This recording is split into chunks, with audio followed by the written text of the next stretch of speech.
कराची के हल्का NA 248 में इंतखाबी मुहिम के लिए स्कूल को सियासी मकासद के लिए इस्तेमाल करने की डॉन न्यूज की खबर पर एक्शन ले लिया गया।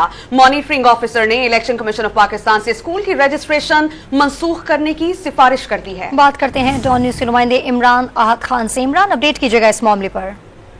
देखिए, बिल्कुल NA 248 का ये हल्का है जहाँ पर डॉन न्यूज ने खबर नशर की थी कि यहाँ के उम्मीदवार हैं हसन खान, जिनकी जानिब से जो है वो स्कूल के स्टूडेंट को इस्तेमाल किया जा रहा था वोट दिलवाने के हवाले से। इस खबर पे डिस्ट्रिक्ट मॉनिटरिंग ऑफिसर हैं, उनकी जानिब से एक्शन लिया गया है। इलेक्शन कमीशन की जानिब से उम्मीदवार ने स्कूल को सियासी मकासद के लिए इस्तेमाल किया था, ये कहना है सूबाई इलेक्शन कमीशन का, जबकि उस स्कूल की रजिस्ट्रेशन को भी मनसूख करने की सिफारिश कर दी है इलेक्शन कमीशन ने।